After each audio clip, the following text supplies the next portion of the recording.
Je me demande souvent par quel bout on doit saisir ce nœud-là afin de pouvoir le défaire.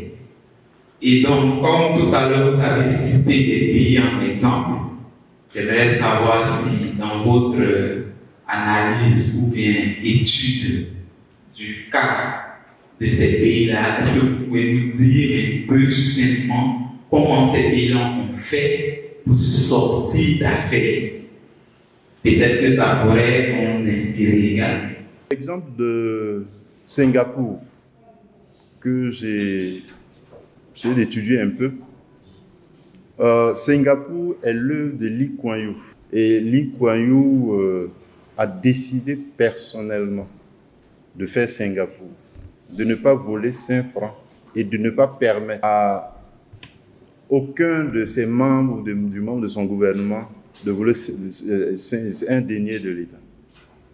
Et il s'est donné les moyens d'appliquer ça. Au Rwanda aussi, c'est la même chose. Au Botswana, c'est la même chose. C'est les leaders qui ont décidé. Ils disent qu'ils ne volent pas, ils ne prennent pas 5 francs du pays. Et ils vivent d'une façon sobre. Dans les pays les pays scandinaves, Finlande et autres, Norvège, c'est une longue culture. Et les institutions sont assez fortes. Vous ne pouvez pas échapper, vous ne pouvez pas faire autre chose. Ça, il n'y a pas moyen. Donc ça, c'est des États vraiment bâtis sur des fondements solides. Personne ne peut venir les renverser. Les citoyens sont éduqués. La corruption est une aversion. Personne ne peut imaginer que dans un service, vous alliez et qu'on vous demande de l'argent. Ce n'est même pas possible. Il y a le directeur chargé de la sensibilisation de la haute autorité pour la bonne gouvernance. Il donnait cette anecdote. Il dit qu'ils étaient allés au Rwanda pour un séminaire de plusieurs jours réunissant plusieurs pays. Et à la fin, le policier qui avait été chargé d'assurer la sécurité, ils ont fait une bonne enveloppe pour lui remettre à l'aéroport. Il a refusé. Ils ont insisté, il a refusé.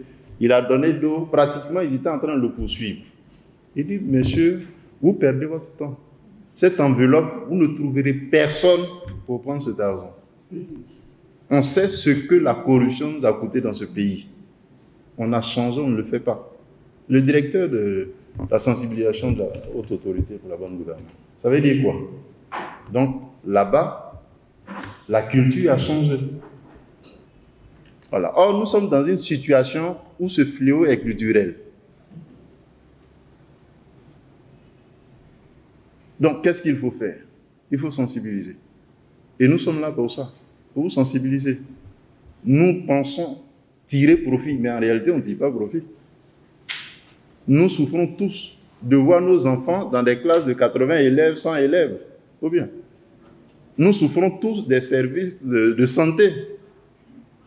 Nous allons, on tourne en rond. Et aujourd'hui, pour les interventions chirurgicales, j'ai dit plus de 50% tournent au drame.